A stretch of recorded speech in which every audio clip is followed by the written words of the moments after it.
امام غزالی رحمۃ اللہ علیہ فرماتے ہیں کہ اللہ تعالیٰ نے 3 قسم کے جانور پیدا کیے ہیں۔ ایک قسم کے جانور جو ہے دوسروں کو فائدہ پہنچاتے ہیں، بکری دودھ دیتی ہے، گوشت کھایا جاتا ہے، بھینس ہے اس کا دودھ ہے، گائے کا دودھ ہے، گھوڑا ہے، گدھا ہے، لوگ سواری کرتے ہیں۔ ایک دوسرے قسم کے جانور جو دوسروں کو تکلیف پہنچاتے ہیں، کاٹتے ہیں، سانپ ہے، بچھو ہے۔ اور ایک تیسری قسم کے جانور ہیں،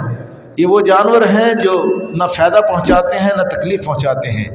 امام غزالی رحمۃ اللہ علیہ فرماتے ہیں کہ انسانوں سے مخاطب ہو کر فرماتے ہیں کہ اے انسان، اگر تم ایسے جانور نہیں بن سکتے جو دوسروں کو فائدہ پہنچاتے ہیں، ایسے جانور جیسے نہیں بن سکتا جو جانور دوسروں کو فائدہ پہنچاتے ہیں، تو تم کم از کم ایسے جانور نہ بنو جو دوسروں کو نقصان پہنچاتے ہیں، تو تم ایسے جانور بن جاؤ جو نہ فائدہ پہنچاتے ہیں نہ نقصان پہنچاتے ہیں۔ پھر اس سے کیا ہے، جب ہم دوسروں کو نقصان نہیں پہنچائیں گے پھر اللہ تعالیٰ ہمیں اپنا خاص قرب نصیب فرمائیں گے۔ امام احمد کبیر رفاعی رحمۃ اللہ علیہ کے بارے میں آتا ہے، جب روضہ اقدس پہ حاضر ہوئے، اللہ کے نبی صلی اللہ علیہ وسلم کی خدمت پہ سلام پیش کیا اور عرض کیا کہ اے محبوب صلی اللہ علیہ وسلم، پہلے تو ہماری یہاں روح آیا کرتی تھی، اب ہم خود حاضر ہو گئے ہیں، دل چاہتا ہے کہ آپ ہماری جو ہے اپنا دست مبارک نکالیں، میں آپ کے دست مبارک کو بوسہ دینا چاہتا ہوں۔ دنیا نے دیکھا کہ اللہ کے نبی صلی اللہ علیہ وسلم نے اپنا ہاتھ مبارک نکالا اور سید احمد کبیر رفاعی رحمۃ اللہ علیہ نے حضور اکرم صلی اللہ علیہ وسلم کے ہاتھ کو بوسہ دے لیا۔ تو یہ کیا تھا، ان کو کیسے مقام ملا؟ ایک دفعہ جا رہے تھے، حضرت شیخ الاسلام مفتی تقی عثمانی صاحب نے یہ بات لکھی، سامنے سے ایک پگڈنڈی تھی، کتا آ کے کھڑا ہو گیا، ادھر بھی گندا پانی ادھر بھی گندا پانی، کتا بھی کھڑا ہوا یہ بھی کھڑے ہوئے۔ اب اللہ نے دل میں بات الہام کی کہ اگر تم پانی گندے کے اندر اتر گئے تو کوئی بات نہیں، کتا مجھ سے یہ مخاطب ہے کہ اگر تم نہ اترے تو یہ ہوگا کہ تمہارے دل میں آئے گا کہ میں تو بہت اچھا ہوں، اور اگر تم اتر گئے تو چلو یہی ہے کہ آپ کے کپڑے گندے ہو جائیں گے نا، کپڑوں کو تو دھویا جا سکتا ہے۔ یعنی کہ مخلوق خدا کے ساتھ ایسا معاملہ تھا۔ حضرت بایزید بستامی رحمۃ اللہ علیہ کے بارے میں بھی آتا ہے، ان کو اللہ نے یہ مقام کیسے عطا فرمایا کہ بلی ٹھٹر رہی تھی، جب تعلق معلّہ بنتا ہے نا تو پھر انسان تو بڑی دور کی بات ہے، مسلمان تو دور کی بات ہے،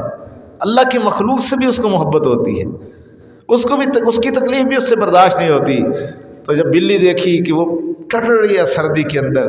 اس کو اٹھایا اور جو ہے لحاف کے اندر سلایا جس میں خود سوئے ہوئے تھے، اس کی سردی دور ہوئی، اللہ نے ان کو قبولیت عطا فرما دی۔ ہم تو دوسروں کے صبح اٹھاتے ہیں جو ایسے پاؤں مار رہے ہوتے ہیں، یہ کہاں کا آ گیا اخلاق، یہ کہاں کی انسانیت، یہ کہاں کا اٹھانے کا طریقہ، پاؤں سے اٹھا رہے ہوتے ہیں۔ سبحان اللہ، ہم ہاتھ سے اٹھائیں محبت سے۔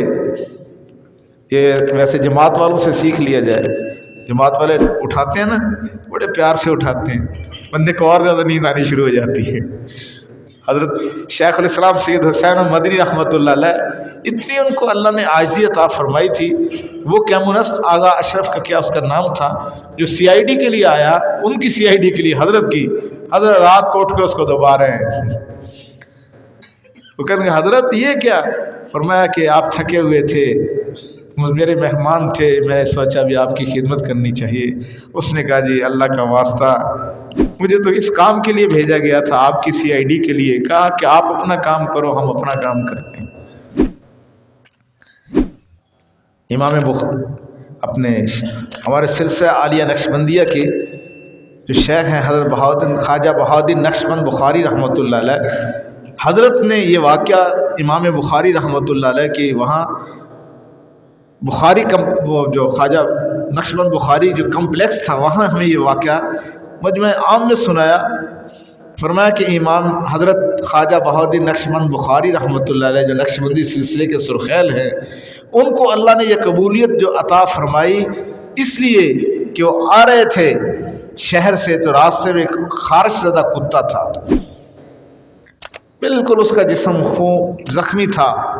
حضرت کو اس کو ترس آیا، وہاں سردی ہوتی ہے، اس کی روزانہ مرہم پٹی کرتے گرم پانی کے ساتھ، بس اسی وجہ سے اللہ نے ان کو قبولیت عطا فرما دی۔ اللہ مجھے اور آپ کو جو ہے اچھے اخلاق بھی نصیب فرما دے، اور قلم اور کتاب کی عظمت بھی اللہ ہمارے دل میں اتار دے، اور نیک صحبت کو بھی اللہ ہمیں اختیار کرنے کی توفیق عطا فرما دے۔